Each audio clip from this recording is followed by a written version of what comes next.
At the beginning of the story, we meet a rookie police officer named Jessica, who arrives for her very first night shift at an old police station. Before she leaves home, her mother calls and begs her not to go. Jessica reassures her, says goodbye, and hangs up. When Jessica arrives, the station is completely empty. Moments later, an angry man storms inside and slams his hand on the counter. As soon as he sees her, he sharply orders her to turn around. Jessica does, and the man walks over. He introduces himself as Sergeant Cohen, her supervising officer. Sergeant Cohen explains that a brand new police station has already opened, and the entire department has moved there. Jessica will report to the new station starting tomorrow. Tonight, however, she has to complete the very last shift at the old building before it is permanently shut down. He tells her that every 911 call has already been redirected to the new station, so she shouldn't receive any emergency calls. All she has to do is stay until her shift ends.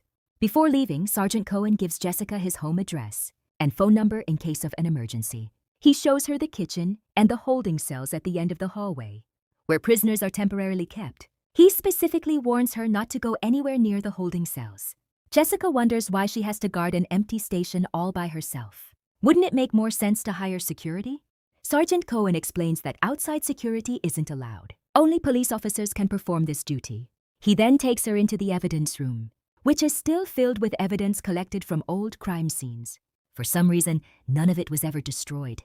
A hazmat team is scheduled to arrive sometime between 10:30 p.m. and 4:00 a.m. to remove everything safely. Before leaving, Sergeant Cohen gives Jessica one final warning. No matter what happens, she must not leave the station. He promises he'll return when her shift is over. It's now 8:10 p.m. Jessica sits at her desk reading a book when she hears the hallway lights flickering. She gets up to investigate. At that exact moment, the station phone rings. A terrified young girl is on the line, crying, "Please help me. I'm trapped. They must all be dead." Jessica is confused and asks for her location. But before the girl can answer, the call suddenly disconnects. Jessica immediately calls the new police station to report what happened. The officer on duty is surprised, because the old station shouldn't be receiving any calls at all. He tells her he'll check into it and let her know if he finds anything. As soon as the call ends, Jessica hears another strange noise echoing through the station. She searches the building but finds nothing. By nearly 10:00 p.m., Jessica is eating a sandwich in the kitchen when she suddenly feels something stuck in her mouth. She pulls on it and realizes it's a long strand of hair. No matter how much she pulls, it just keeps getting longer. Horrified, she throws up and immediately tosses the rest of her food in the trash. Suddenly, someone starts knocking on the front door. Jessica checks outside, but no one is there.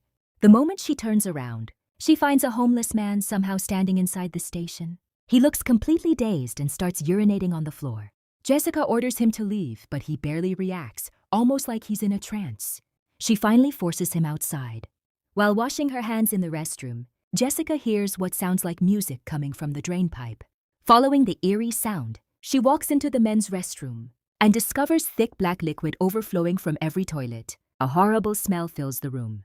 She leaves and enters the locker room. Inside one locker, she finds an old photograph of herself with her father. She quietly looks at it before placing it back. As soon as she turns away, every locker door suddenly swings open by itself. Startled, Jessica rushes out.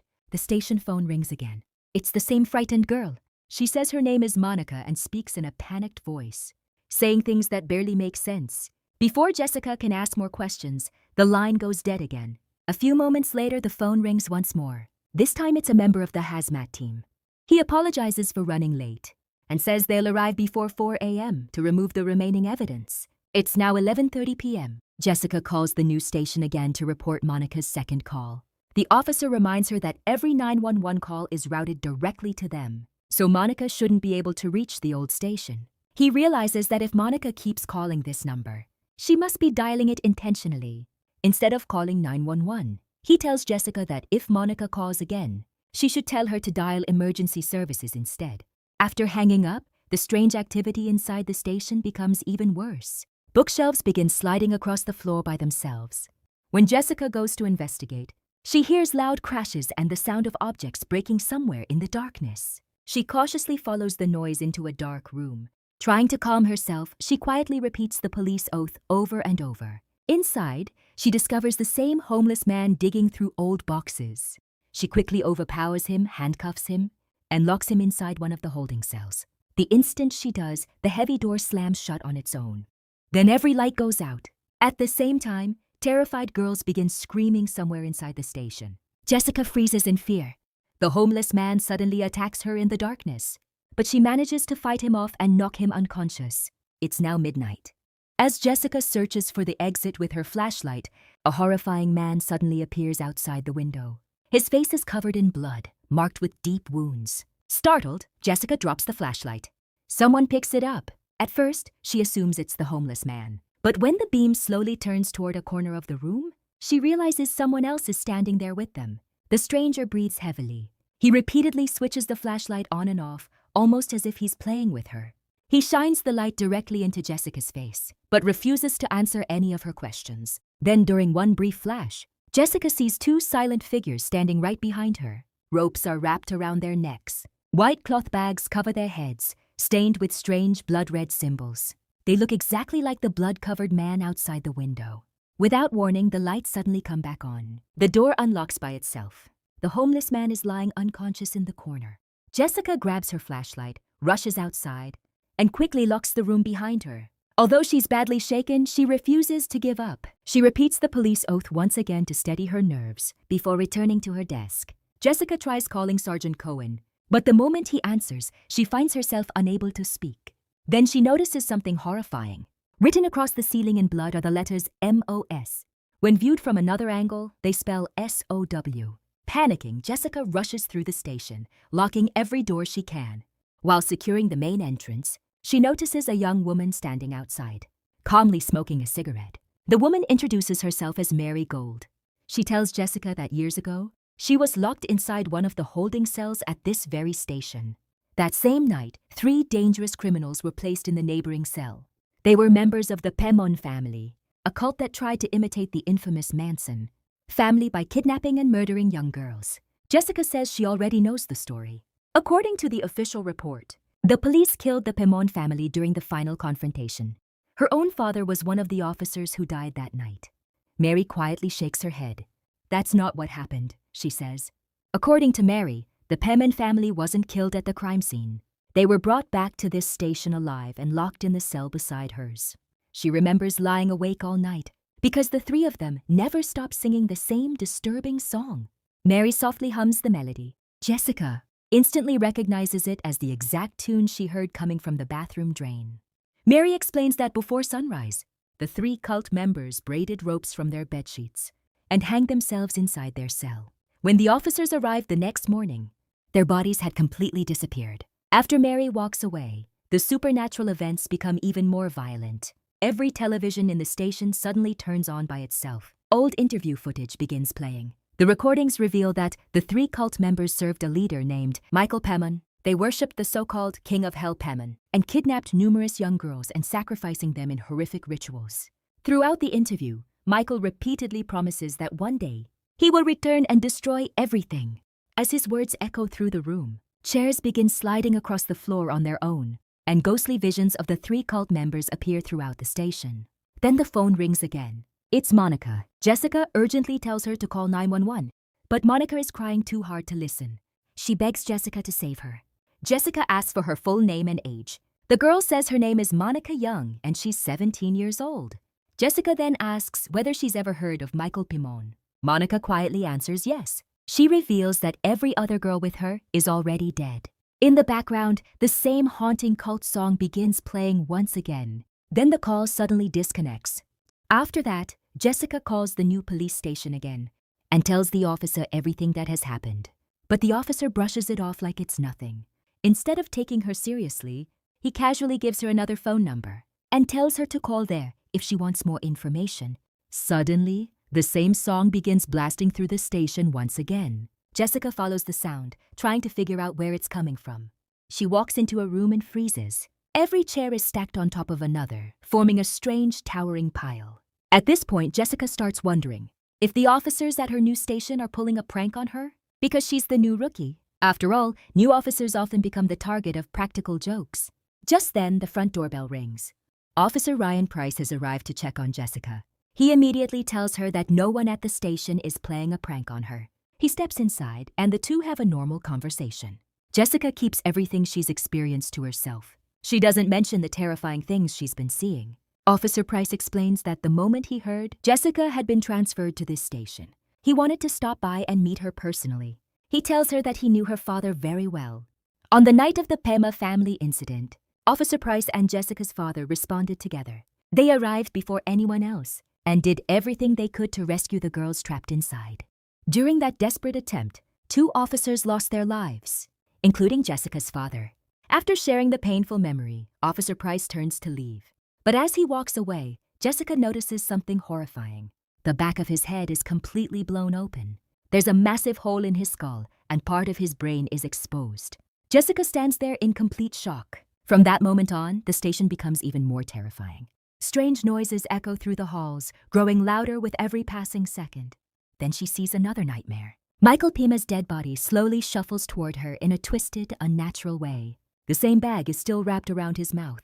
Terrified, Jessica rushes into a nearby room to hide. She pulls out her service pistol and carefully searches the area, trying to stay alert. Suddenly, the homeless man locked inside the holding cell starts screaming. He desperately begs Jessica to let him out. Jessica looks behind him. Standing there are the same 3 people who had abused him.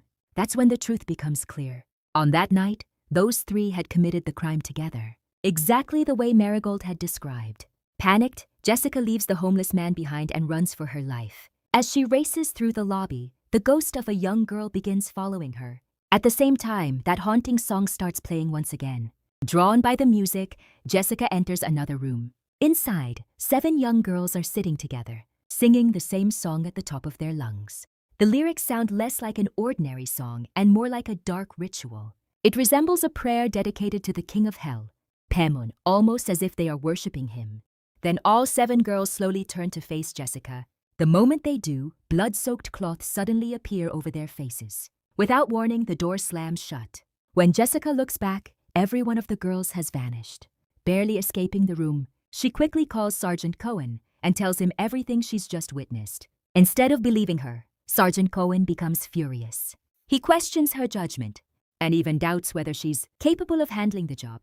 With no one willing to listen, Jessica decides she'll push through the rest of her shift no matter what. After that, she calls the news station, where the officer tells her that Monica Young died 1 year ago. She was the final victim of the Pemon family, and her body was later discovered in the woods. Ever since the 3 cult members hanged themselves inside the old station, the building has been haunted. Police officers and prisoners alike reported hearing the same eerie singing through the pipes, seeing impossible visions and experiencing the exact same supernatural events Jessica is facing tonight. After the news station was built, everyone simply left the old building behind. While the officer is still talking, Jessica suddenly hears a strange noise and immediately hangs up. A moment later, she notices a photo of her late father lying on the floor. As she picks it up, emotions overwhelm her. Then she notices something even more disturbing. Photos of every brutally murdered girl are scattered around the station. Among them is a picture of Officer Price. He had died from a gunshot wound to the head, explaining the massive hole Jessica had seen in the back of his head when he appeared earlier. Without warning, thousands of photos of victims suddenly cover the entire lobby. The lights begin flickering, and a loud, piercing sound fills the station. The unbearable noise sends waves of pain through Jessica's body, forcing her to cover her ears. Seconds later, the photos burst into flames, and Jessica collapses unconscious. Sometime later, she wakes up after hearing her mother's voice on the phone. Her mom apologizes for never wanting Jessica to become a police officer. As Jessica listens, she suddenly realizes her gun is gone. She notices a young girl walking past and immediately chases after her. Before Jessica can stop her, the girl attacks, knocks her unconscious, and drags her into another room. When Jessica wakes up again, the girl is sitting directly in front of her, calmly holding Jessica's gun. Smiling, she tells Jessica that she's incredibly lucky to be part of all this. Jessica is completely confused and starts questioning whether everything happening around her is real or just another hallucination. The girl reveals that she was once a devoted follower of Michael Pemon. She's furious because when Michael died, he took the other 2 girls with him but left her behind. Today marks the 1st anniversary of his death, and she came back to celebrate it. The moment she finishes speaking, she raises the gun and shoots herself. Jessica is horrified. She quickly grabs her gun and rushes out of the room. Just then, the phone rings again. It's Monica. Jessica answers and says, "Monica, you're already dead." Instead of responding normally, Monica bursts into manic laughter. Suddenly, the table starts shaking violently, and a ghostly girl crawls out from underneath it before charging straight at Jessica. Jessica hides between two metal bookshelves, hoping the ghost won't find her. But it does. Just as it's about to reach her, it suddenly vanishes. Jessica immediately runs toward the station's main entrance, desperate to escape. But the doors refuse to open. Even after firing several bullets into the glass, not a single crack appears. Then her cell phone rings again. This time, the caller is her father. He tells Jessica how proud he is of her and reminds her not to leave the station because he gave his own life for this job. He says the man responsible for his death is still inside the building, and now it's Jessica's duty to stop him once and for all. At that moment, Jessica notices a man quietly walking past her. She stops him, only to realize it's the same homeless man she met before. But now he looks completely ghostly. The lights suddenly go out again. Jessica immediately runs toward the holding cell, where the homeless man had taken his own life. The walls are covered with bloody symbols, and the words "King of Hell" are written everywhere. Suddenly, Jessica experiences another terrifying vision. She sees how the three members of the Paimon family had manipulated and destroyed her life. As the vision ends, Michael Paimon steps out of it and slowly walks toward her. Terrified, Jessica runs out of the room. Outside, she sees Officer Price standing in the hallway. He's making a gun with his fingers and pressing it against his mouth as if he's about to pull the trigger. Blood begins pouring from his mouth and nose. Jessica runs for her life as Michael Paimon starts chasing her through the station. She eventually reaches a door where a photo of her and her father is attached to the doorknob. The sight completely breaks her. Jessica starts crying as she quietly repeats her police oath. Then her father calls once again. This time, his voice urges her to finish everyone. Jessica rushes toward the main entrance, where several mysterious figures are wandering through the darkness. Believing they're enemies, she opens fire and shoots them one by one. She eventually reaches the evidence room, only to discover that every piece of evidence has disappeared. By now, the entire station is covered in darkness because the power went out long ago. Jessica continues searching for anyone still alive, convinced she has to eliminate them all. But after shooting one more person, someone suddenly fires at her from behind. The shooter is Sergeant Cohen. In that heartbreaking moment, reality finally crashes down on Jessica. She realizes she never killed cult members at all. The people she shot were actually the hazmat workers, who had arrived at exactly 4 a.m. The horrifying truth completely shatters her. Wounded and lying helplessly on the floor, there's nothing she can do anymore.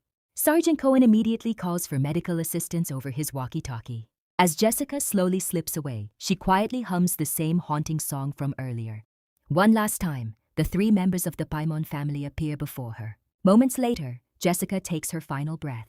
And with that, the movie comes to an end. Now let's talk about the movie's ending and one of the biggest fan theories.